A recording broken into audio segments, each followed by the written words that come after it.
boa noite, muito boa noite, meu povo botequeiro que tá aí do outro lado, esperando, claro, nessa terça-noite, o nosso querido boteco de todas as terças aqui. E, claro, já pode pegar a sua cerveja gelada com aquele torresmo pingando gordura, de preferência com muito colesterol. E também, se você, preferir, pode ser aquele suquinho gelado, também combina com torresmo.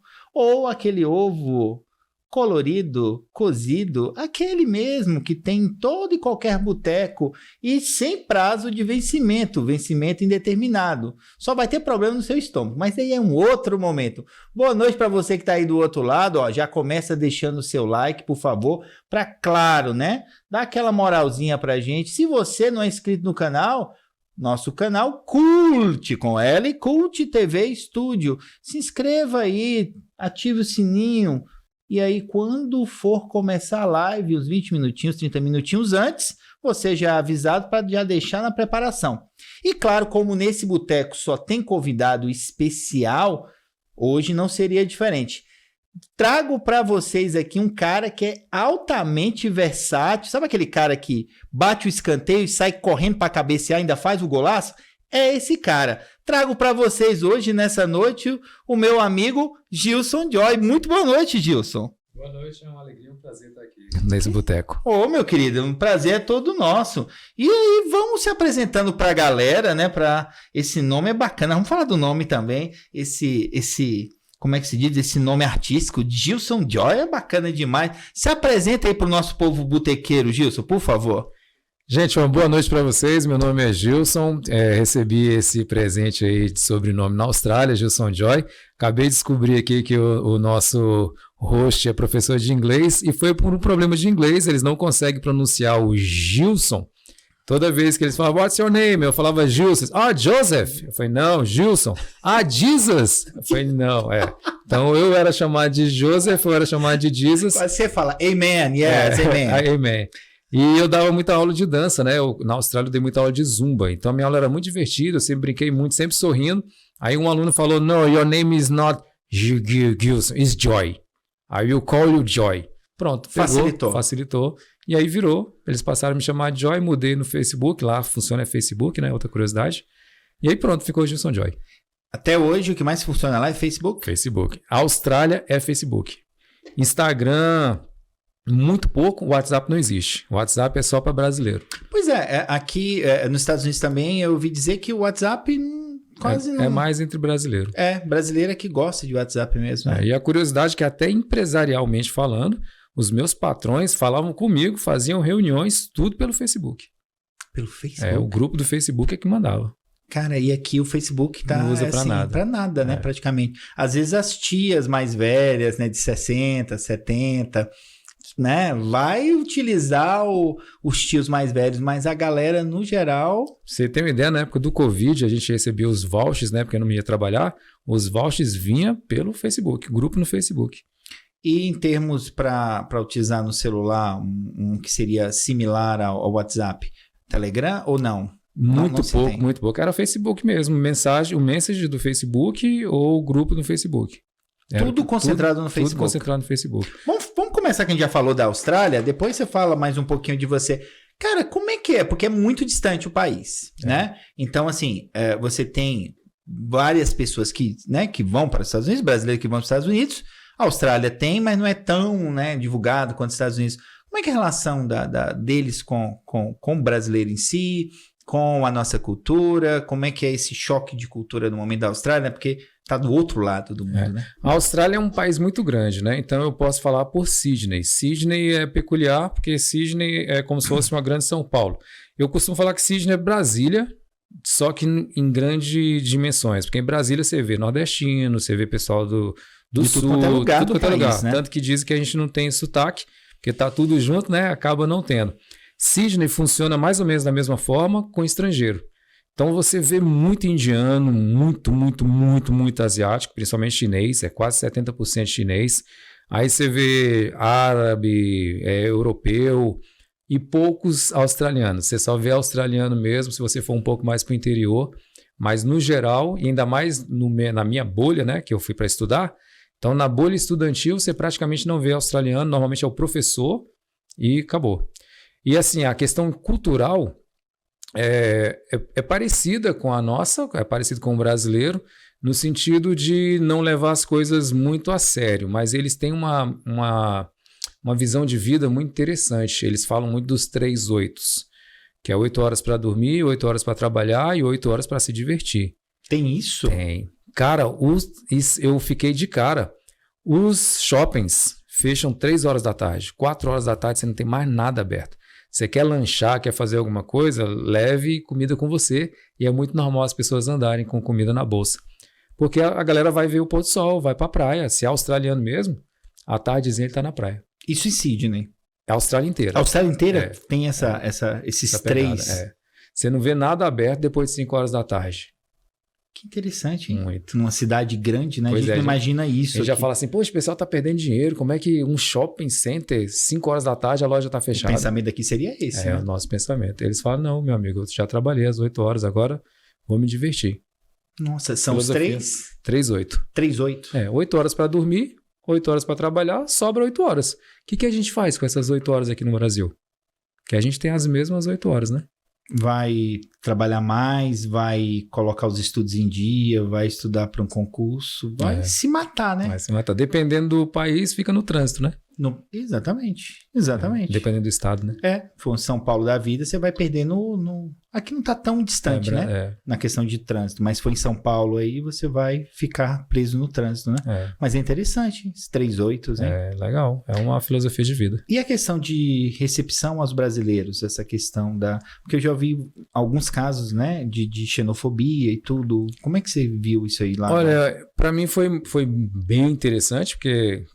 não sei se aqui é passado também só o áudio ou se todo mundo que vê visual. Não, vê visual. Vê visual deu para perceber que eu sou loiro dos olhos azuis, né? Exatamente. Então, australiano mesmo. Australiano mesmo. Então, no Brasil, na minha infância e juventude, eu sofri muito racismo.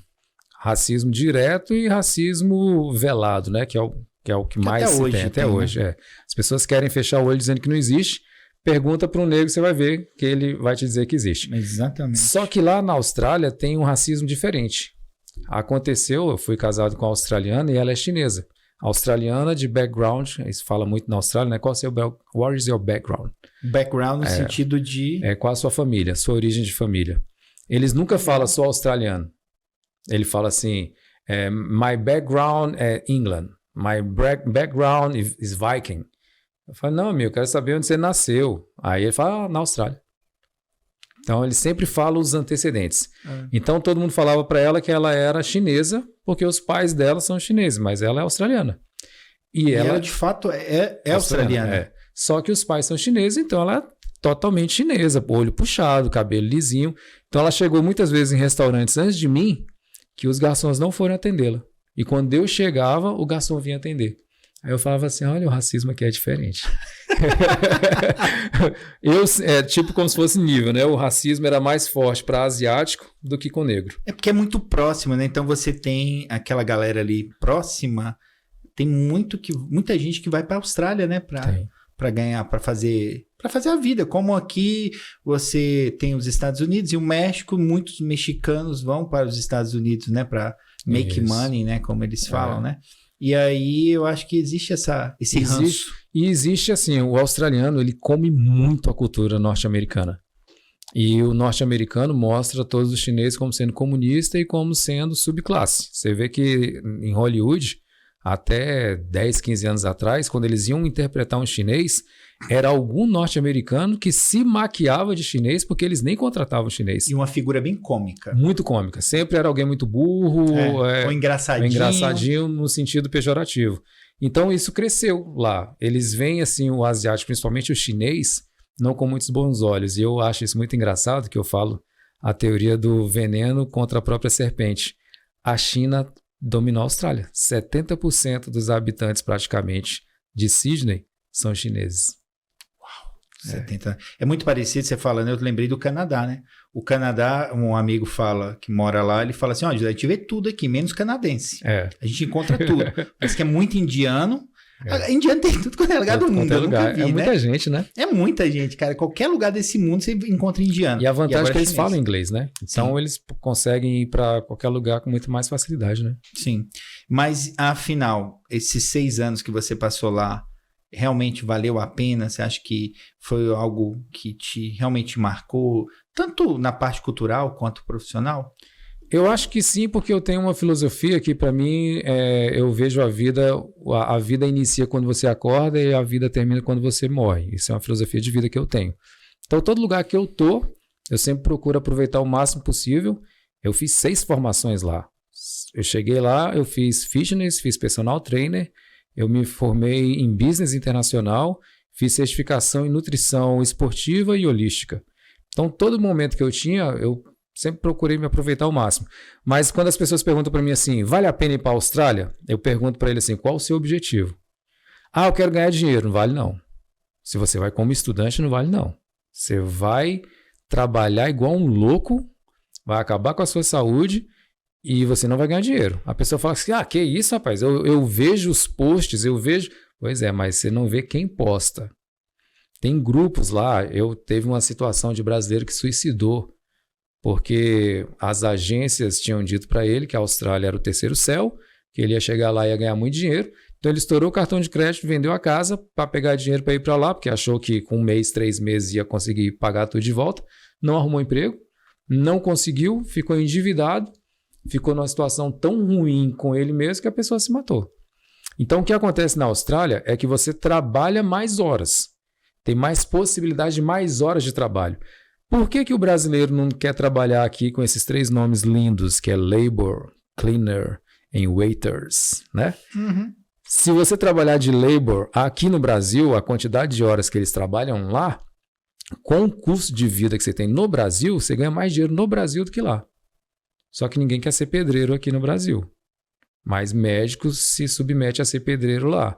Aí lá na construção você trabalha 12 horas por dia, ganhando $20 a hora. E aí você vê assim, então ele está ganhando muito dinheiro. Mas ele não é que ele está ganhando muito dinheiro, ele está trabalhando mais horas. Isso como pedreiro. Isso como pedreiro. Aí o outro coisa, é waiter. Waiters é garçom. Uhum. E cleaner é faxineira. Então, esses 3 trabalhos são os que tem disponível para... É o que tem disponível. É o que normalmente quem vai para lá para estudar são as profissões que trabalham. É praticamente as mesmas nos Estados Unidos, né? A diferença... Nos Estados Unidos ainda tem o jardineiro, né? A diferença é que nos Estados Unidos você não pode estudar, né? Depende do seu visto. Se você vai como estudante, você não pode trabalhar. Isso. Lá na Austrália, esse é o grande benefício por que tem muito brasileiro lá em Sydney, estudante. É porque a Austrália, ela permite você trabalhar uma quantidade de horas, que são 20 horas semanais. Então, você não trabalha ilegal. Você tem o seu visto de estudante e esse visto permite que você trabalhe 20 horas semanais, que foi um cálculo perfeito que eles fizeram para você ter a quantidade exata para conseguir pagar seu aluguel e comida, se você trabalhar as 20 horas. Então, a pessoa que vai para estudar e for querer trabalhar legal, ele não ganha dinheiro nenhum. Ele vai aproveitar a cultura de conhecer um novo país, tem belezas naturais maravilhosas, que aqui no Brasil tem também. Vai ter a oportunidade de praticar o inglês, de fazer imersão e tal, mas dinheiro, se vai como estudante, pode esquecer. Você vai ganhar lá e gastar lá. Vai ganhar lá e o custo é um dos custos mais altos do mundo. É o aluguel mais caro do mundo. Altíssimo, né? Muito, mas muito. Eu pagava $500 por semana para um quarto. Nossa. E é normal todas as casas morarem 5, 6 famílias. Então, o seu quarto é a sua casa. A cozinha você divide com todo mundo, a sala você divide com todo mundo. É outra coisa que é totalmente contrário à nossa cultura, né? Isso é normal por lá? Normal. Se você for morar sozinho numa casa, você tem que ter muito dinheiro. A gente tem essa coisa, né? A grande maioria tem essa coisa de espaço, de querer ter uma casa em um condomínio que tem mais espaço, e às vezes são 3 pessoas, 4 no máximo, morando numa casa enorme, né? E aí, uma outra coisa que acontece, que eu sempre falo em todos os podcasts que eu vou, que o único povo que fala mal do povo brasileiro é o povo brasileiro. Os australianos amam, são apaixonados pelos brasileiros. Os empresários, na área de trabalho, eles veem o brasileiro com 2 grupos. Tem um grupo patrocinado, que a gente chama de filhinho do papai, e tem o brasileiro que vai mesmo com o Por peito rala. na rala. Esses são os mais procurados. Os trabalhadores brasileiros são muito, muito bem vistos, cara. Muito bem vistos. A gente se menospreza, né? A gente fala, brasileiro, não sei o quê. Mas entre eles, não só os australianos, mas os estrangeiros, eles têm o resquício com os patrocinados. Porque o cara que vai lá patrocinado pelos filho pais, de papai filho de mesmo, papai, né? ele não quer trabalhar, ele não vai, né? Uhum. Agora, quando eles veem que a pessoa realmente está lá por conta própria, cara, eles fazem tudo para ter um brasileiro trabalhando com eles. Pô, que legal, porque esses casos que a gente ouve, né, de xenofobia, são casos pontuais, São né? pontuais. Porque, por exemplo, agora em Portugal, a gente está tendo vários casos, são muitos, assim, Tá. de ofensas a brasileiro, de discriminação, até em vagas de trabalho, quando fala que é brasileiro, não quer empregar. Então, a gente está estudando muito isso agora. Eu tenho 2 alunos meus que estão morando em Portugal, eles falaram comigo sobre isso, disse que a quantidade de brasileiro lá também ficou acima do que era esperado, né? Sim. Então, eles estão tendo medo de perder o próprio trabalho, né? Sim, É o próprio triste, né? A reação deles não é a correta de ter o xenofobismo, mas não vi isso na Austrália. Legal, que bom ouvir isso. E você retornou da Austrália quando? Novembro de 23. Pô, foi agora, recente. Caraca, esse tempo todo lá. Agora, vamos voltar ao nosso... Como é que você começou a falar da Austrália? Eu fiquei curioso para saber. Gilson, você foi para a Austrália como professor de dança, mas antes, como é que foi essa história da dança entrar na tua vida? Foi desde menininho, assim, de 5 anos de idade, já olhava um forró, já ia dançar? É mais ou menos isso? Não. Eu sou realmente uma curva fora do ponto. Não é um ponto fora da curva, não. É a curva fora do ponto. Eu entrei na igreja evangélica aos 18 anos de idade e fiquei até os 29. Então, eu cheguei a pastorear a igreja, fui consagrado evangelista. E era uma igreja evangélica pentecostal muito, muito rígida, muito tradicional. E dançar não era só um pecado, né? Eu falei com você aqui nos bastidores. Dançar era um passaporte direto para o inferno. Então, eu não tive contato com dança. Se viesse um podcast com o nome de boteco, então, era cutucado pessoalmente pelo... O host era o patrocinador lá do inferno. Então, eu fiquei na igreja esse período. Quando eu saí da igreja, eu também saí de um casamento, que foi meu primeiro casamento, com 2 filhos. Meu filho mais novinho era bem caçula, eu fiquei muito mal. E aí, o Paulo Ney, que era o gerente, eu falei para você no começo, eu tenho uma profissão, eu trabalhei num lugar mundialmente conhecido, Exatamente. né? Conta pro nosso público aí. Eu trabalhei na NASA, tenho no meu currículo aí que eu já trabalhei na NASA. A NASA Caminhões lá do Riacho Fundo 2, né?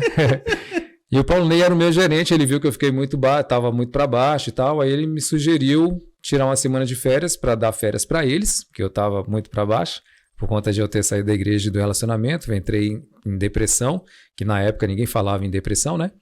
E aí fui para Porto Seguro, resumindo a história, eu conheci o forró, conheci o Zouk aos finalzinho dos 29. Em Porto Seguro? Em Porto Seguro. Lugar ruim que você conheceu, lugar, forró, né? Lugar muito maravilhoso. Ruim. E aí lá em Porto Seguro, eu conheci o forró, quando eu voltei para Brasília, eu comecei a estudar, virou a minha terapia, virou meu ponto de apoio, virou algo que eu tinha para fazer, porque toda a minha rotina era dentro da igreja, e eu era realmente aquele chamado Caxias, o fanático mesmo, eu acordava na igreja e dormia na igreja. Se quisesse me achar, era dentro da igreja, dentro desse período. Então, quando eu saí da igreja, eu não tinha o que fazer. A dança foi esse meu ponto. Porque ocupou a tua mente, né? Foi a tua terapia naquele momento, terapia, né? Foi. Então, a dança ela tem um papel muito importante na minha vida, por isso que eu valorizo tanto. E hoje eu sou muito grato a Deus por eu já ter tido mais de 10 mil alunos pelo mundo. Uau. E já ter viajado mais de 44 países. 44 países, né? Mais de 40. E foi nesse período, aos 30 anos de idade, que eu comecei... Aos 29 eu comecei a aprender, antes de terminar os 30 eu estava dando aula. Nossa, rápido, hein? Foi, eu fiz uma imersão total, né? Foi. Realmente foi o que era o teu target naquele momento, né? Foi. Você olhou e toda a minha atenção foi focada, e essa é outra coisa que eu não sabia, né? Eu voltei para o Brasil por conta do meu neto. Meu netinho nasceu, e aí foi o que me mexeu lá na Austrália, e eu acabei voltando para o Brasil por essa razão. E você estava só lá na Austrália? Casado... E aí, quando voltou com a esposa. Ela, foi. Nós tivemos uma conversa, né? A gente veio sabendo que não seria fácil para ela, porque ela não falava português. O trabalho dela é um trabalho 1 a 1, que ela é psicóloga, psicoterapeuta e sexóloga, então ela precisaria aprender o idioma para poder atender pessoas. Então a gente sabia que não seria fácil, tanto que a gente acabou se separando, né? Ela voltou para a Austrália, mas a gente se separou de forma bem amigável, a gente está amigo. Mas aí quando eu voltei para o Brasil, o meu neto ele teve algumas dificuldades. Ele teve alguns problemas pós-parto, fez 3 cirurgias, tem uma suspeita de autismo. E isso me deu um interesse de estudar sobre. Aí eu comecei a estudar o autismo, aí comecei a estudar TDAH, comecei a estudar outras coisas. Eu fui falando, rapaz, isso aqui é muito familiar para mim, essas coisas. Isso aqui é TDAH, é? Isso aqui é autismo? E eu falando, rapaz, mas eu faço isso. Agora eu sei o conceito. Aí agora eu sei o conceito. Aí o que eu falei do hiperfoco, né? Aí eu fui diagnosticado. Tenho TDAH e tenho o primeiro aspecto autista. Ah, você procurou, correu atrás, fez os testes e realmente tem. Foi. Eu levei minha cartelinha do bingo e eu preenchi a cartela inteira. Deu TDAH, aspecto autista, eu tenho narcolepsia, eu tenho paralisia do sono e aquele outro que você escreve as coisas cortadas. Dislexia. Gente, isso foi tudo bingo. Eu falei assim, bingo! Deu aqui. Completo, hein? Completo.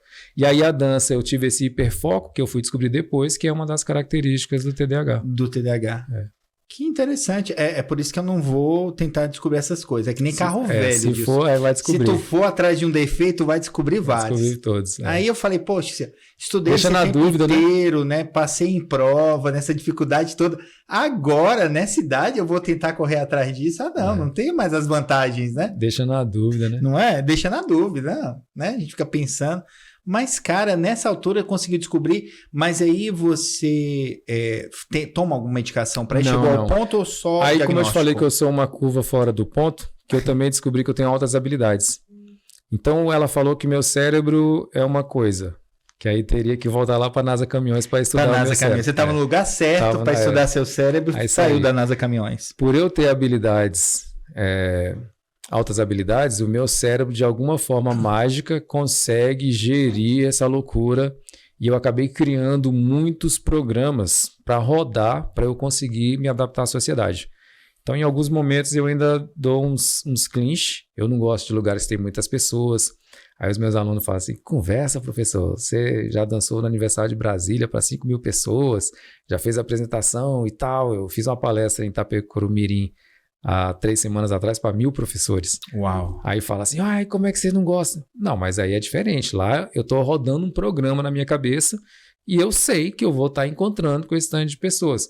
Mas se eu tivesse em um lugar, por um acaso eu chego, ou num show, eu não fico à vontade. E lá me veio a cabeça o seguinte, é um ambiente que você domina. Isso. Você está ali, você sabe com as pessoas estão ali para isso. Você já criou, já rodou esse programa na tua cabeça que está tudo sob controle, né? Isso. Porque num show, não. Você vai, você não sabe quem vai ficar do seu lado, você não sabe que lugar você vai ficar. Não. Na tua palestra você sabe que você vai ter um posicionamento, as pessoas vão estar ali, vão ser para X pessoas, são professores, são gestores. É um ambiente controlado, né? Exatamente. E é diferente, o cérebro já vai te ajudar nessa questão. Ô Gilson, e aí ficou nessa parte de dança, você rodou o mundo justamente dando aula de dança?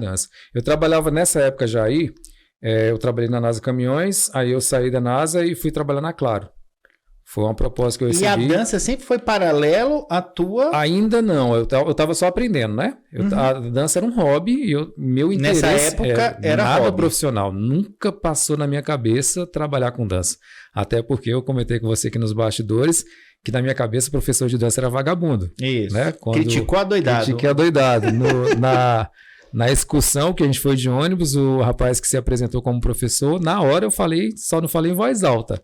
Mas os pensamentos estavam atacando o rapaz. Total que para mim, professor de dança era vagabundo. Então eu não tinha a menor intenção de trabalhar com isso. Só que quando eu comecei a trabalhar na Claro, eu recebi essa proposta enquanto eu estava na NASA ainda, e eu cheguei a gerente comercial. E você, quando trabalha na área comercial de uma prestadora de serviço, todo mundo é seu patrão.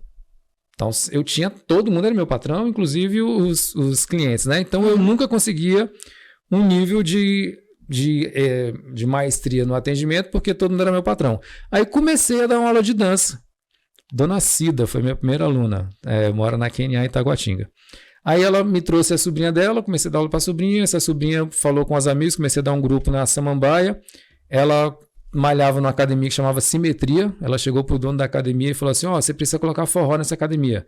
Ela falou, eu até queria, mas eu não conheço professor nenhum. Ela falou assim, eu tenho um professor. Eu tinha no meu hall 3 alunos.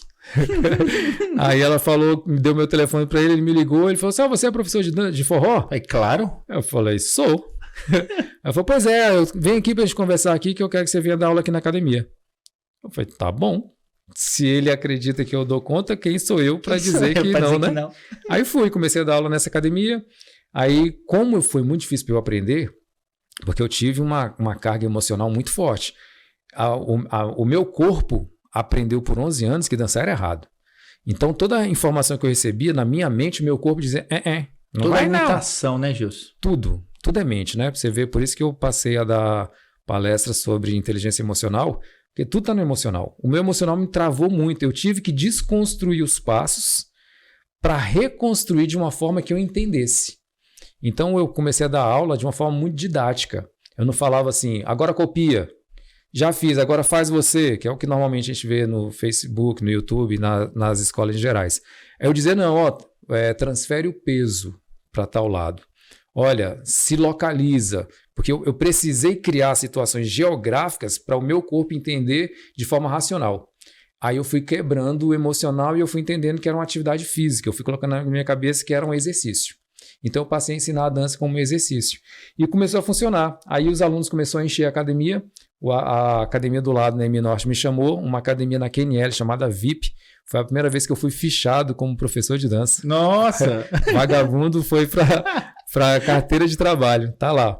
Primeira vez que eu fui fichado. Aí de lá, eu fui num forró no Caribenho. Não sei se você chegou a conhecer. Caribenho. Nunca fui 10 mil vezes naquele lugar. Nunca. Nunca mesmo? fui. Do lado do lago ali? É o lugar que eu mais ia em Brasília. Olha, eu fui professor de forró lá. Lá no Caribenho? Eu abria o show do Forró Lunar. Forró Lunar. Nunca também? Dancei todas as vezes o show na sexta à noite. Olha nunca, só, nunca conhece Forró Lunar. Tiagão, um abraço aí pro Thiago Forró Lunar.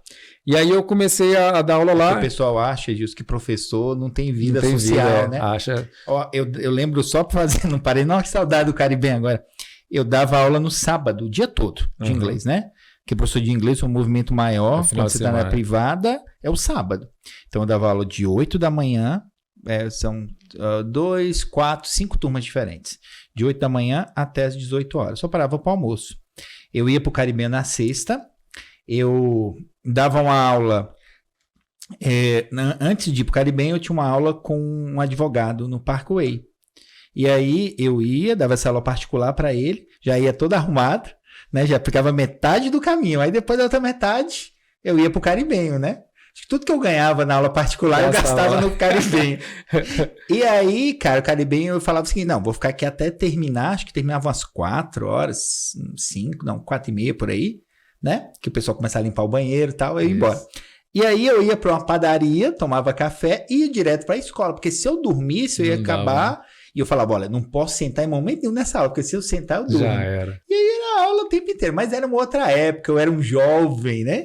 Tinha essa energia. Mas Caribenho, cara, eu nunca me divertia tanto. Já tinha uma galerinha carimbada, assim, de amigos para ir pro Caribenho, porque deixou saudade, assim. Você falou, saudade. Veio um filme aqui agora. Lugar maravilhoso. E lá eu conheci a Cris, que é a Cris Spilicucci.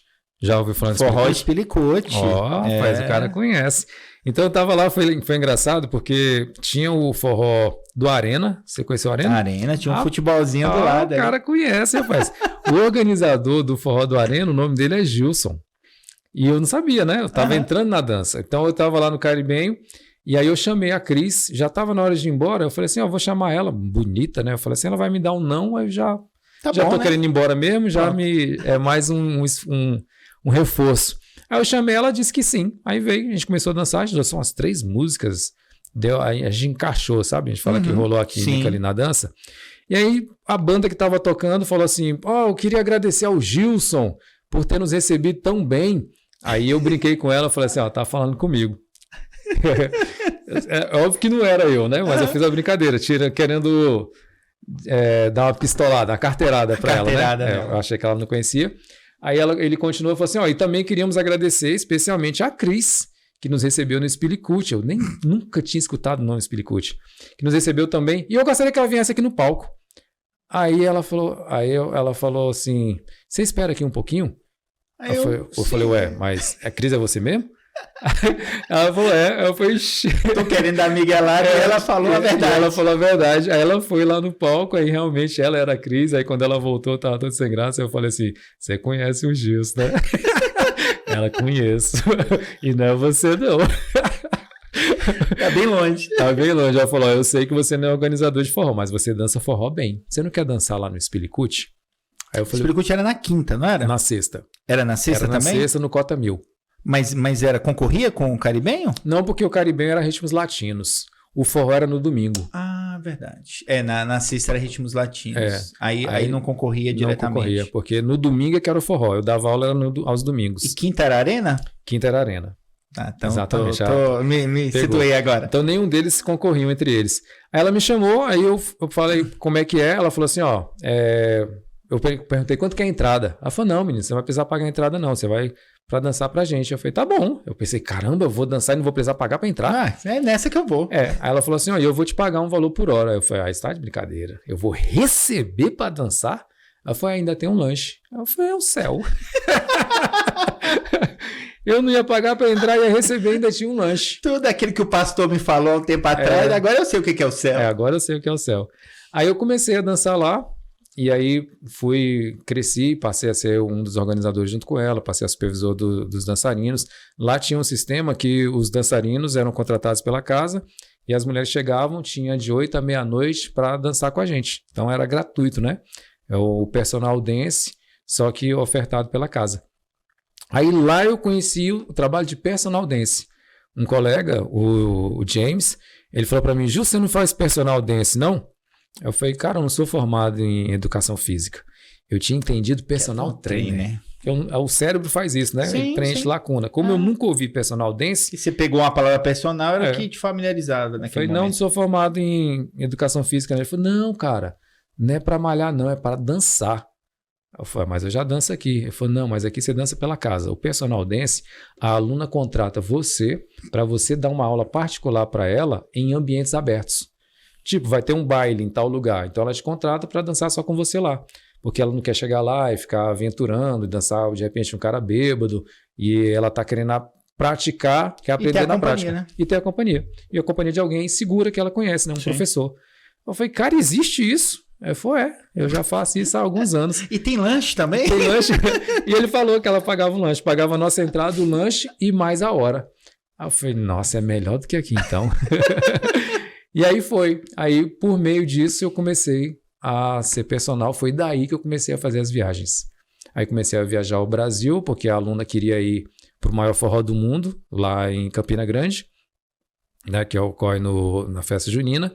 Só que ela chegava lá, não conhecia ninguém, estava realizando um sonho, mas não dançava. Então ela falou, não, vou levar o professor comigo, que aí eu tenho garantido a minha dança. Então me contratava para eu dançar com ela lá em Campina Grande. Aí me contratou para eu dançar com ela no Pirata, Fortaleza. Fortaleza, melhor segunda do mundo. Aí começou a fazer assim, aí começou Rio de Janeiro, dançar na Lapa, aí começou a ter os eventos, tem o Costão do Santino, que é no sul, os cruzeiros, eu já tive em 17 cruzeiros. Caramba. 14 nacionais e 3 internacionais. Nem no cruzeiro aqui eu fui 17 vezes. Cara. No máximo, se juntar o octogonal e cruzeiro, vai dar umas 12 no máximo. Tem um cruzeiro dançante que chama Dançando a Bordo. Eu tô começando a me deprimir aqui, que eu acho que eu escolhi a profissão errada, viu, cara? A profissão de inglês não era o caminho. Mas ainda tá em tempo. Eu com 30, você tá com uns 25 por aí, ó. 27 vou fazer. Não, tempo.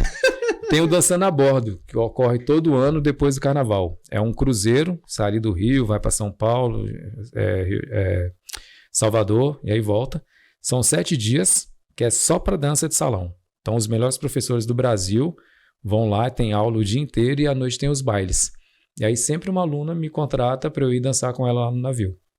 E aí ela paga tudo, né? Paga tudo. Você é a companhia dela e aí ela te banca todo lá para você fazer esse trabalho. E mais a minha hora. É como personal na academia, né? Sim. A pessoa paga a academia e paga o personal para estar com ela. Personal trainer, né? Isso aí, no caso, é personal dance. E também tem a questão, né, cara? Às vezes, para uma mulher, infelizmente, né? até hoje é difícil, né? Andar sozinha, é complicado devido ao assédio ou os perigos mesmo que tem, né? Então acaba sendo unindo o útil ao agradável. Né? Você faz o papel de estar ali como, né? Uma companhia segura para viagem em si, né, cara? E é o investimento que ela está fazendo para ela mesma, né? Porque ela tem um sonho. Teve uma aluna minha que me contratou para dançar uma valsa com ela em Veneza. Nossa! Pensa. Eu fui também em Veneza, no supermercado Veneza, na Ceilândia, uma vez. Comprei 2 sacos de arroz. Ela disse que o sonho da vida dela era dançar uma valsa vienesa em Veneza. Aí ela pensou, eu vou para Veneza, gasto tudo, chego lá, vou dançar com quem? Aí eu falei, se você quer realizar o sonho e quer realmente, contrata um professor. Aí ela me contratou. Aí eu fui, conheci Veneza e dancei com ela lá na praça, acho que é São Marcos. Que massa, cara. E deu a sorte que nesse dia estava tendo uma apresentação de uma orquestra, cara.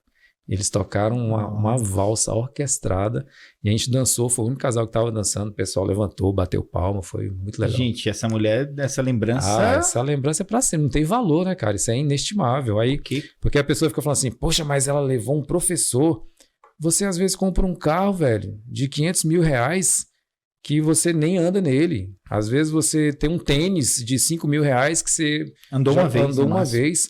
Então ela fez um investimento que quando ela dorme ou quando ela tá triste, é a lembrança que ela tem que levanta a alegria dela. E entendeu? Aí, cara, é aquele negócio, né? Tem que fazer sentido, né, cara? Se faz sentido pra você, faz pra você. De repente não faz pra mim, precisa, mas a vida é tua, né? Na verdade, no final é você e você. É verdade. Que massa, cara, que legal.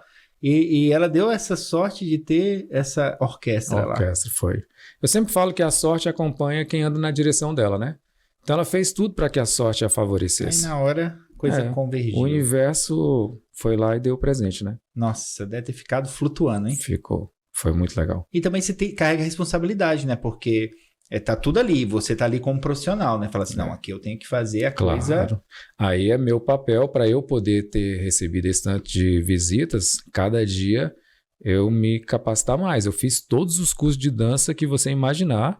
Fui fazer em Paris, eu fiz na Broadway, fiz em Las Vegas, no Brasil. Todos os ritmos que eu dou aula, eu consegui fazer curso no país de origem.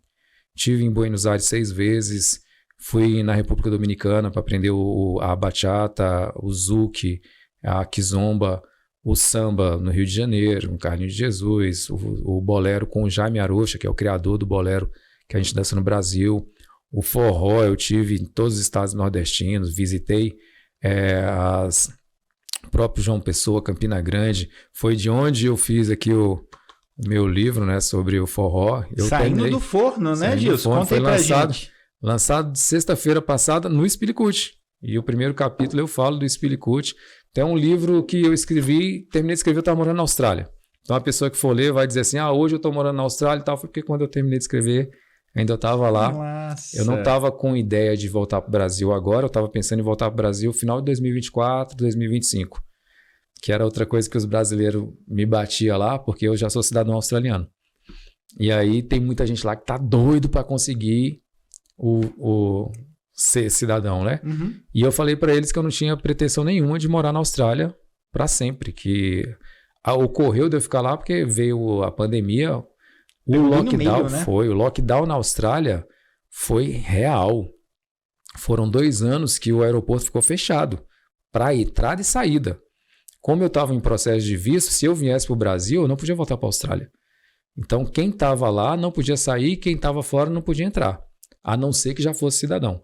Então, foram 2 anos que eu fiquei mesmo na Austrália sem ter chance. Então, dos 5 anos, eu fiquei lá, na verdade, 3, porque 2 foi forçado. Só que eu aproveitei esses 2 e aí eu estudei pra caramba. Tava trancado mesmo, tava trancado. E como é que foi? As aulas online, né? Você tudo levou online, essas aulas? Tudo online. Mas aí o governo deu uma segurada boa. A gente recebia $700 por semana para não ir trabalhar.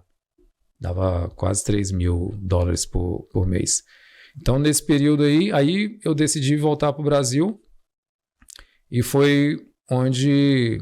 Aí lá eu terminei de escrever o livro, nesse período, né? A editora entrou em contato, ela gostou, patrocinou, e aí eu mandei lá da Austrália o resumo, né? O que eles chamam... Do abstract. do livro. Uhum. Chama Boneco, né? Em português chama Boneco. Boneco? É. Ah, tá. E aí, por isso que lá vai estar o tempo...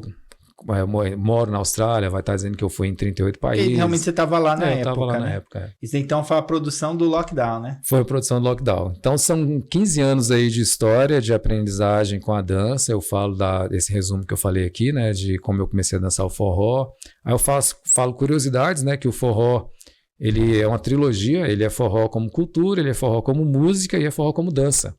Então as pessoas confundem muito. Aí as pessoas falam assim, o Luiz Gonzaga inventou o forró.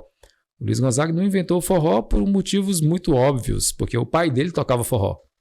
Então, como é que ele inventou se o pai dele já tocava? Ele aprendeu com o pai. Agora, o Luiz Gonzaga criou o estilo diferenciado musical do forró. Ele deu uma batida diferente pro ritmo forró. Então, o forró cultural já existia muito tempo. Muito tempo. É a herança dos índios, é coisa... quando você vai estudar dentro da história, coisa de Portugal, polca e tal.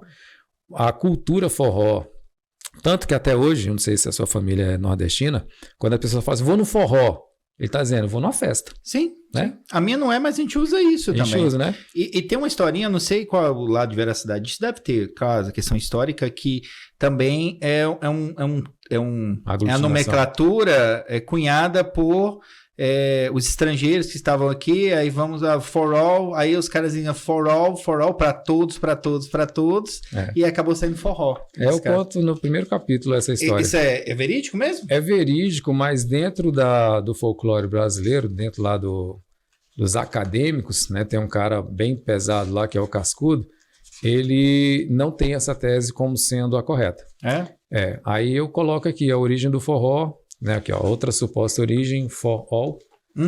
Legal. Ele fala que é o forró bodó. Dentro dos acadêmicos, em papel, tem mais comprovação para forró bodó do que para for all. Mas eu tive no Museu do Luiz Gonzaga e o Museu Ferroviário lá em Campina Grande. E lá fala do for all. Fala do for all? Gente, para quem não sabe, perdão, essa expressão em inglês, for all, significa para todos.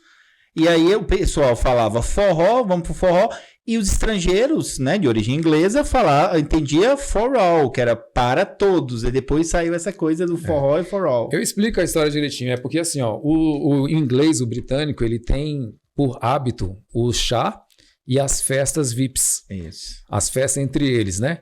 Então as ferrovias, elas foram por americanos e ingleses. Eles tinham as festas deles, eram festas VIP. Então, os braçal não podiam participar. Aí você pensa, você faz a festa lá, VIP, aí tá o pessoal, os orelhas, né, os pedreiros passando, vendo lá os chefes, tudo feliz, brincando, e eles lá, pô, e nós aqui. Aí eles viram... no 5 o'clock tea. Aí eles viram que a produção tava baixando. O norte-americano é esperto, né? Claro. É capitalista, falou, vamos fazer alguma coisa aqui. Eu explico isso no livro. Aí eles falaram, vamos fazer uma festa para eles. Eles, quinta-feira é VIP. Sexta-feira é for all. Aí acabou. Thursday is for us. Friday is for all. Aí eles falavam assim, for all? Forró? Ok, forró. E aí pegou. Essa é uma visão popular, né? Que o termo for all viria por isso. E aí eu dou uma ênfase, porque o Spilicuti, ele vem, e isso está no próprio dicionário cearense. Irmão do forró. Porque she is pretty cute. Meu Deus, sério também? Essa eu não sabia. Pois é. Por isso que eu endosso que o for all tem a sua base cultural para ter seu peso. E eu falo aí, né? Não tem esse problema de um tá certo ou tá errado. Usa os dois, ué. Dá para os dois conviverem. Dá para o forró bodó e o for all. Porque o Spilicuti, quando as menininhas iam lá ajudar as senhoras a carregar as malas e tal, elas pegavam na bochecha e falavam, she's pretty cute. Aí os moleques viam ele fazendo isso com as meninas, chamou você de Spilicuti. Mãe, chamou minha irmã de Spilicuti. Sensacional, E aí pronto, aí ficou Spilicuti, menina bonitinha. Porque elas faziam assim, Sim. E aí, por que o Spilicuti é Spilicuti? E por que o for all não pode ser o forró? Exatamente. Aí eu faço essa pergunta. E aí esse livro se trata tanto da dança, música, cultura, trazendo aspectos gerais. E eu falo do forró como porta de emprego, que tem muita gente que não sabe, mas o forró hoje emprega muita gente no mundo. Tem muito brasileiro vivendo e vivendo bem, dando aula. Eu tenho um amigo que dá aula na Alemanha, eu tenho um amigo que dá aula em Paris. E é muito bem visto, né? Principalmente o brasileiro, né, cara? A cultura, cara, a dança fora do Brasil, ela tem uma visibilidade... E um valor muito maior do que aqui, né? Muito. Eu lembro quando eu fui a primeira vez para os Estados Unidos, a minha aluna, ela era responsável pela informática da Embaixada Americana. E na época que eu fui tirar o visto norte-americano, estava muito difícil. Eles tinham uma placa escrita atrás dele assim, ó, in doubt, cancel. Em caso de dúvida, cancela. Não era, teve dúvida, não passa. Era a normativa deles na época. Isso foi antes, começo do governo do Lula, uma coisa assim. Depois ficou fácil. Depois teve uma coisa... agora? Não, quando eu fui a primeira vez para os Estados Unidos. No começo do Lula, do outro governo. Uhum. Primeira vez que eu fui para os Estados Unidos. Aí eu falei com ela assim, ó, você é minha aluna, você trabalha no departamento de informática da Embaixada Norte-Americana, pô, vai ser fácil tu me dar uma força, né? Tu só digita alguma coisa lá. Aí ela falou, não, amigo, não funciona assim não, você tá falando dos Estados Unidos. Brasil não. Eles estão ouvindo o que você tá falando. Eu falei, tá doido? Ela falou, então. Aí eu falei, nossa. Ela falou, vou te ajudar. Sabe como é que eu vou te ajudar? Faz piada nenhuma lá e responde olhando no olho dele tudo que ele perguntar, sem dizer nada mais nem nada menos. Porque tudo que eles vão te perguntar, eles já sabem. Só querem confirmar, né? Eu falei, nossa, obrigado pela força aí, né? Aí tá, fui. Aí fiz realmente o que ela falou, deu certo, consegui o visto.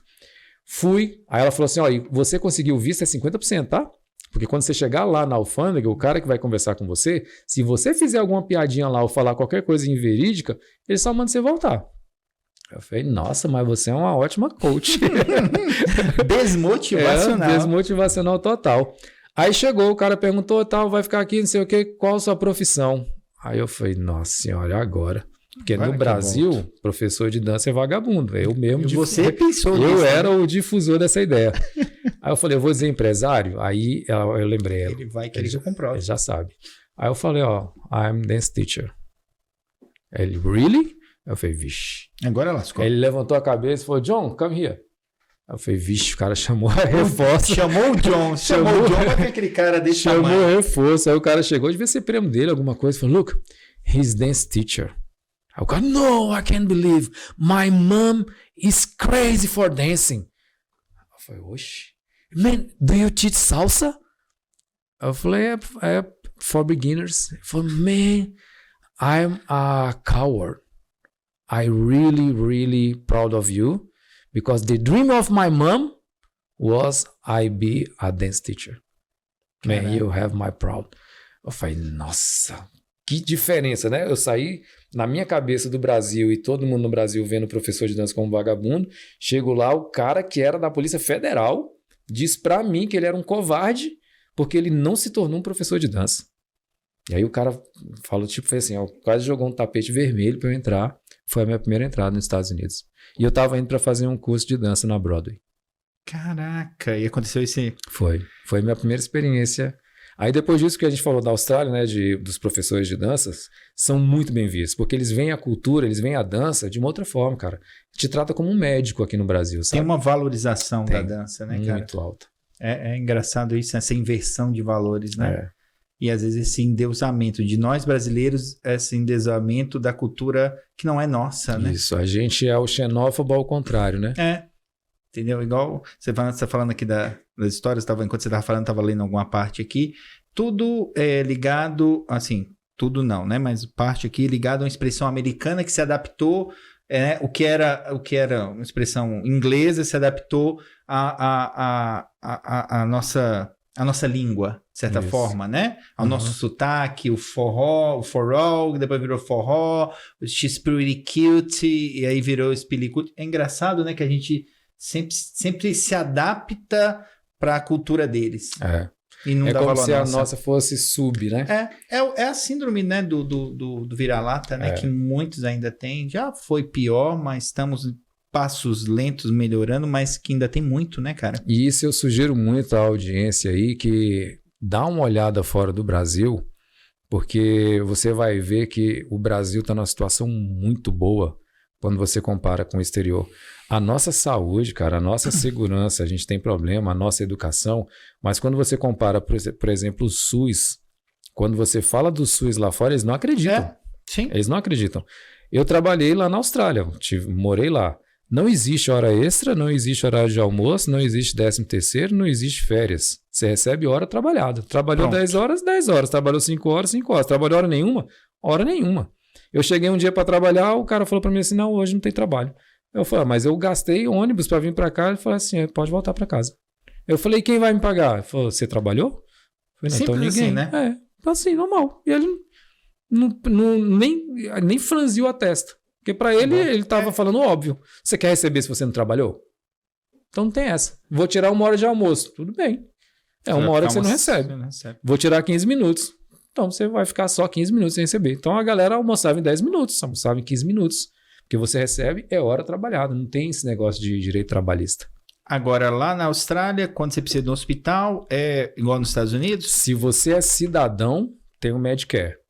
Se você é estudante, você tá lascado. Vai pagar e paga caro. Não tem, não. Você é obrigado, assim, para eles te receberem, você tem que pagar um seguro. Aí, de acordo com o seguro que você paga, cobre algumas coisas. Tem algum seguro tipo Bupa, que é o mais comum para estudante, ele cobre algumas consultas. Mas os exames você que paga. E é sempre caro. a parte. É, sempre a parte.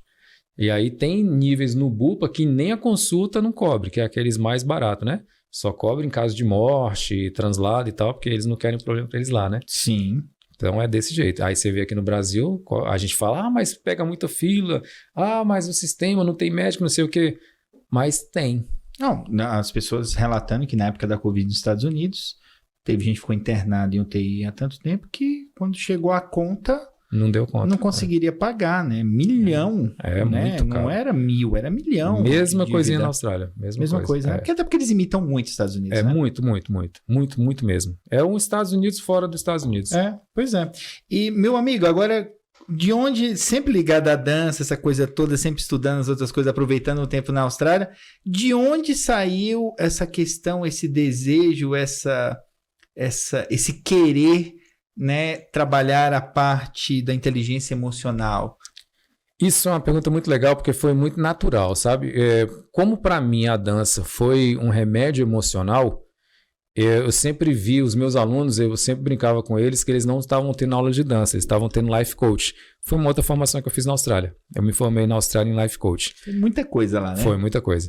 Então, o meu aluno, eu sempre conversava muito com eles, falava assim que eu era o pastor da dança. Porque era dando aula e conversando e tal, e aí ouvia a história toda. E aí eu fiz um curso de coach aqui no Brasil, mas não desenvolvi. Era só aula de dança mesmo, mas na aula de dança eu sempre estava conversando e ali tinha muito feedback individual, né? Aí quando eu voltei para o Brasil, a minha irmã, ela é dona da BRA Consultoria, que é a maior consultoria do Brasil em gestão educacional pública. Então ela ajuda os municípios a lidarem com a FNDE. E minha primeira formação é gestão financeira, que eu formei aos 32 anos. Então eu comecei a dar aula aos 30, minha primeira faculdade eu fiz aos 32. Depois eu formei em letras português e inglês aqui no Brasil, e aí as outras formações eu fiz todas nos Estados Unidos. Fora, né? Aí ela me chamou para trabalhar com ela, como eu já tinha experiência em vendas, aí eu assumi a parte comercial. E eles fazem um trabalho muito bom na área técnica, para capacitar o técnico ali, o professor, o diretor que trabalha na Secretaria de Educação, para não fazer que o município seja prejudicado com recursos, né? Porque se o cara preencher um negócio errado, o dinheiro da merenda é cortado. Se ele preencher o negócio errado, não chega dinheiro para o combustível. E eles acham que é problema do governo federal, mas não é, municipal. Aí eu vi que eles faziam um trabalho muito bom, o técnico, só que eu estava vendo que o técnico, o ser humano, estava esquecido. Não tinha nada pro ser humano. Não tinha nada para a pessoa que é o professor. Tinha para o professor profissional, mas não tinha para o ser humano. Eu falei, Bel, estou vendo um nicho de mercado aqui, eu estou vendo uma dor, estou vendo uma necessidade. Eu quero trabalhar com esse pessoal. Eu quero trabalhar com o ser humano. Capacitar o ser humano para ele estar em condições de receber o seu treinamento técnico. Porque você capacita ele está doente, não vai trabalhar, e aí? Está com a depressão, dá um atestado, ele pode ter informação todinha, mas não vai estar lá. Aí eu peguei, como eu já tinha teologia, eu fiz teologia na época que eu estava na igreja. Aí eu peguei o conhecimento de teologia, eu estudei as religiões, as principais, né, que é o taoísmo, hinduísmo, budismo e o cristianismo, e aí estudei o estoicismo, e eu montei um método chamado GIFT, que aí eu uso cada letra para uma palavra. Como é que a gente fala isso em português? É presente, é um dom, uma coisa Não, assim. quando você usa as letras para formar... você pega cada letra para formar as palavras. Isso é engraçado porque Não antes de eu aprender inglês, o meu vocabulário de português era fantástico. Depois... Agora eu nem falo português, nem falo inglês mais. Mas a gente esquece mesmo, é difícil. Anagrama, é um anagrama. Anagrama. Então o GIFT é G de gratidão, o I de inteligência emocional, o F de fé e o T de tempo presente. E aí eu vi essa oportunidade, eu peguei os meus anos de dança, que cada aluno meu era um cliente de psicologia, né? Então eu tenho muitos casos que passaram por mim. Você estava ali meio que terapeuta, né? Tem muitos deles que falam, né? Eu tenho relatos no próprio YouTube que eles venceram a depressão por meio da dança. Eu tenho alunos que vieram fazer aula de dança comigo porque o psiquiatra passou para eles fazerem aula de dança, para que pudesse ter uma oportunidade de diminuir os remédios pesados. Porque a dança, você está dentro de um abraço. Existe a abraçoterapia. Então é a abraçoterapia ritmada. E aí mexe com o seu emocional, porque você ouve uma música que você dançava com seu pai, você dançava com a sua mãe. Então o lado emocional é muito presente dentro da dança. E sabe? o interessante da dança é que naquele momento que você está ali, você não está pensando em dívida, você não está pensando em problema, você não está pensando em nada. Você está preocupado em acertar aquele passo e olhar o professor fazendo e ver se não vai pisar no pé da coleguinha. É isso que você está preocupado, cara. É um negócio fantástico. Isso é o well-being. Isso aí é a máxima da meditação. É você estar presente no tempo presente. E a dança faz você estar presente. Então melhora a sua autoestima, alivia o estresse, libera endorfina, serotonina, são os hormônios da felicidade. Então muitas pessoas têm muitos casos. Quando eu comecei a dar aula de dança, não tinha isso documentado. Mas de 15 anos para cá, tem muito documento científico provando os benefícios que a dança faz. Então eu montei um programa, um método, e dentro do método eu coloco a dança. Quando eu falo dos tempos, eu faço um paralelo, uma correlação do passado, presente e futuro. O passado eu falo que é o tango, o presente eu falo que é o forró, e o futuro eu falo que é o samba de gafieira. Muito bom. Que o tango normalmente é dramático, né? E o passado normalmente é dramático, né? O forró é mais simples, então o presente é o simples, é viver. O samba de gafieira é uma loucura, é inesperado, você não sabe o que vai acontecer, é o futuro. Então vive no simples, vive no presente. É difícil, né? O samba de gafieira é difícil, Então é melhor jogar o fácil, né? Vive no presente. No presente, exatamente. Muito legal.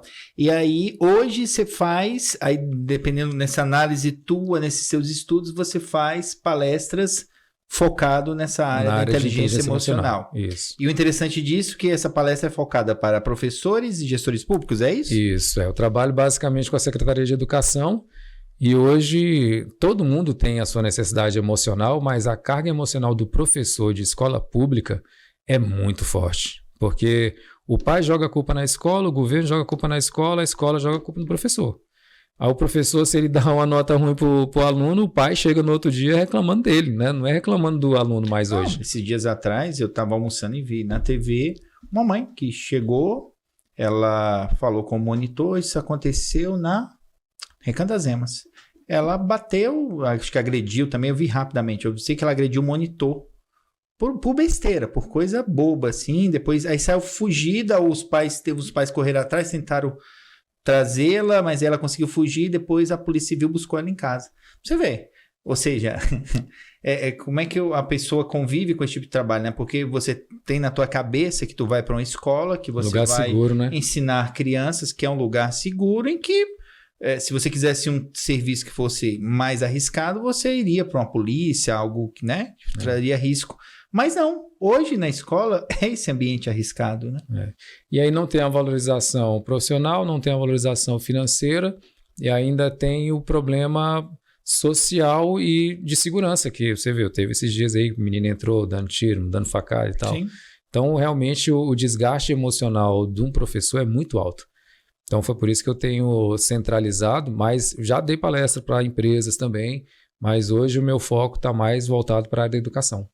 Que legal. Aí, mas aqui mais fora de Brasília, né? Que no DF também já fez? DF também, Pô, que legal, mas cara. tenho trabalhado bastante fora. Já fui no Maranhão, Bahia, Pernambuco, Piauí.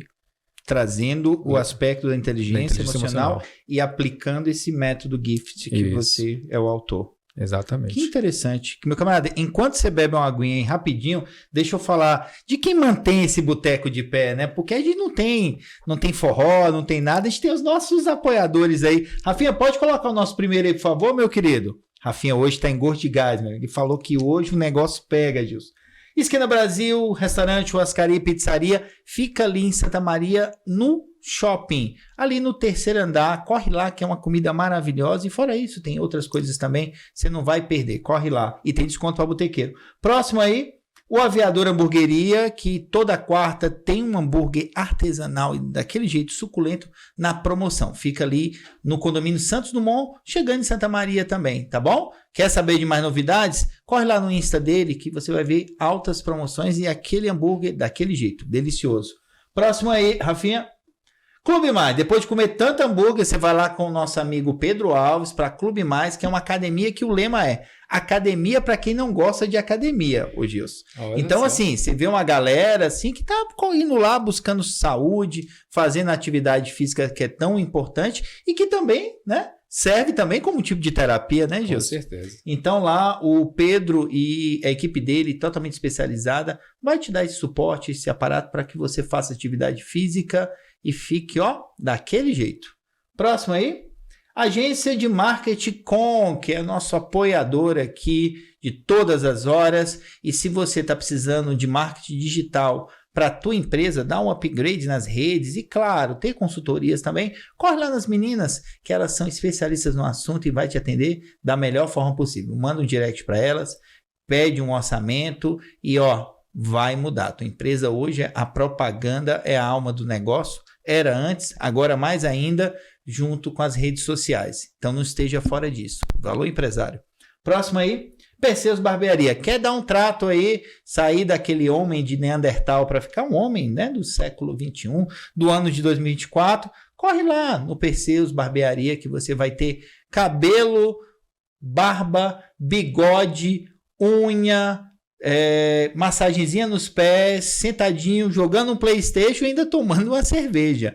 Então, assim, é um lugar maravilhoso e, claro, o botequeiro tem desconto. Vai lá no Instagram deles que rola aquele desconto para você ficar bonito. Próximo aí que nós temos. Dedicar Veículo, tá precisando trocar sua caranga? Corre lá, fala com o Ademir e a equipe dele que vai te assessorar no que você precisa trocar ou comprar um carro novo e de repente vai precisar, né? A família aumentou, quer trocar o carro, qualquer coisa relacionada a veículos, ele tem uma equipe de especialistas que vai te atender bem. Fica lá na 45, Setor Central, Gama. Dedicar Veículo, sucesso. Próximo aí, Odonto Fênix, fica lá em Santa Maria, na quadra QR 317, uma equipe altamente especializada. Para quê? Para deixar aquele seu sorriso saudável. Corre lá, dá uma ligada que também tem desconto botequeiro. Olha o tanto de vantagem que tem você ser telespectador do boteco. E a Cult TV Studio, a Cult com L, Cult TV Studio, quer trazer teu projeto de podcast, está pensando em fazer alguma coisa do audiovisual, traz para cá. Microfones, ó, sucesso. O estúdio altamente profissional e câmeras de última geração. Aqui o teu projeto só não sai se você realmente não quiser. Tá com algum projeto aí guardado? Manda um direct pra gente que vai sair sim. Vai sair da gaveta e ó, vai ser sucesso. E o Boteco do Prof Podcast, Gilson. Meu querido, nossa, tem muito papo, hein? Tem muita coisa, hein? É. E vamos lá. Hoje você tá só com as palestras ou também tá com a área de dança também? Como é que tá? A dança hoje voltou a ser minha terapia, né? E o hobby, né? Um hobby, é. Eu tenho alguns alunos, mas eu tenho dado aula mais mesmo no meu tempo livre, porque eu tenho trabalhado durante o dia na ABM, né, que é a Associação Brasileira dos Municípios, representando a BRA e fazendo palestras e dando treinamento, mentorias aí por Brasília e pelo Brasil. E sempre que eu posso, estou na dança também. Muito bom. Porque aí até a gente estava conversando aqui que quando você realiza a tua palestra, você vai buscando uma perspectiva holística, né? Não trazendo somente a parte da inteligência emocional, mas buscando a parte da religiosidade. Qual outra parte nós estamos falando? É corpo, alma e espírito. Corpo, alma e espírito. No meu Instagram, né, que é Gilson Joy Palestrante, eu trato as pessoas que me seguem por equilibristas, que é o princípio basilar do budismo, do taoísmo e no próprio cristianismo, né? Jesus ensina que você tem que ter temperança, que é o equilíbrio. Então, o equilíbrio se dá quando você dá atenção para o seu corpo, para a sua alma, para o seu espírito. Se você dá atenção só para o seu corpo, você vira um narcisista. Se você dá atenção só para a sua mente, você vira um cético. Se você dá atenção só para o lado espiritual, você vira um fanático. Então, o importante é você conseguir transitar pelos três, cuidar bem dos três, cuidar bem do seu corpo, cuidar bem da sua mente e cuidar bem do seu espírito. Eu costumo falar que você não precisa fazer mais nada além do que o que você faz pelo seu carro ou pelo seu celular. Se você der para o seu corpo, para a sua mente, para o seu espírito, o tratamento que você dá para o seu celular, você vai estar muito bem. Atenção, né? Toda hora olhando, ver se tem mensagem. Você não deixa ele sem descarregar? Então, quantas pessoas não estão dormindo bem? Porque não dá carga para ele mesmo, mas para o celular sempre dá carga. Quantos conteúdos ruins as pessoas têm tido acesso, mas você não baixa qualquer coisa no seu celular. Você tem comido um monte de coisa que você sabe que não faz bem, mas você não coloca terra nem água no tanque do seu combustível do seu carro. Por que do carro você vai cuidar melhor do que você cuida do seu corpo? Por que do celular você vai cuidar melhor do que você cuida da sua mente? Você não fica sem Wi-Fi. Todo lugar que você chega, você quer conectar o Wi-Fi. Aí eu falo na minha formação que o Wi-Fi é a conexão espiritual. Então, a todo lugar que você chegar, tenta se conectar com Deus. Independente do nome que você chame, né? Se é Buda, se é Hare Krishna, se é luz, se é universo. Se é a natureza, o que seja. Alguma coisa superior que quer te fazer ser melhor e te ajudar a ajudar o próximo. Então, procura sempre estar conectado, assim como você quer que seu celular sempre esteja conectado. Então, eu sempre falo sobre isso, coisas simples. Seu celular, você coloca uma capa, né? Então, protege o seu celular e, às vezes, não protege o seu próprio corpo. Comendo coisas que não são adequadas, não dormindo, não bebendo água.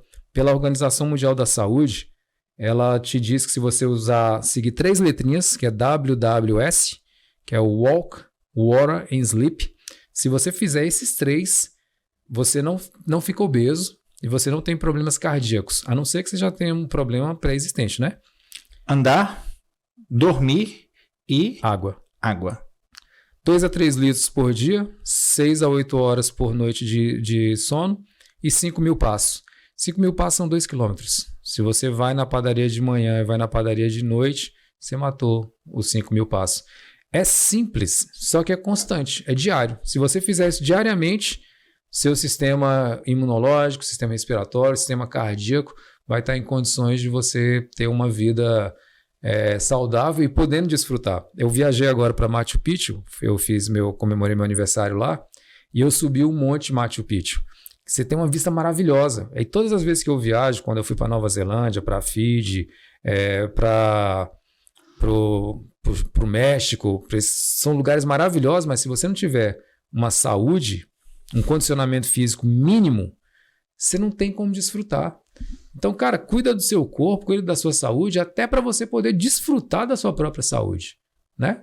Esse é o recado que eu trago pra galera. Eu ia te pedir para fazer a saideira, mas eu acho que essa já foi perfeita para a saideira, pro recado final da galera.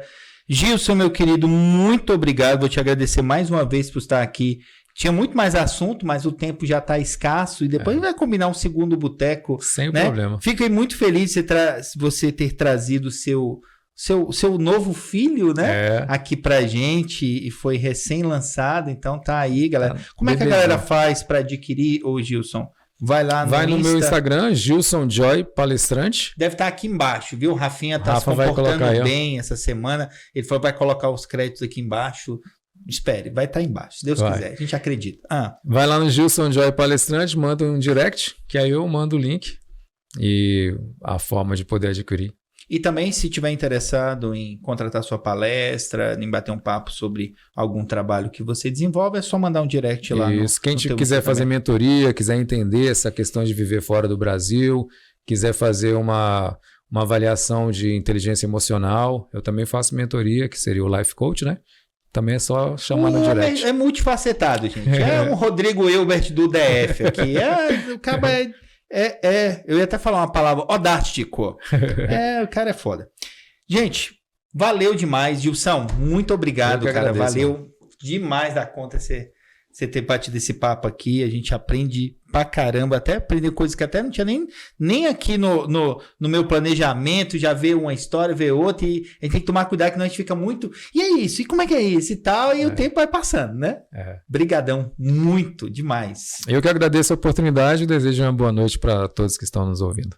É isso, galera, ó, terça-feira que vem tem mais. Se você chegou por agora, não tem problema. Toma uma aguinha, respira e volta aí o vídeo, porque vai ficar gravado aqui no YouTube. Mas, ó, não deixa de acompanhar não, porque o nosso papo foi show, né, Gilson? Isso. Não esquece de marcar o sininho aí, de se inscrever, que isso é muito importante pro canal. Exatamente. Dá uma moral aí pra gente. Você que não curtiu ainda, curte lá. Então, galera, ó, botequeiros e botequeiras, muito obrigado por ter nos escutado e nos visto até agora. E até a próxima terça. Valeu!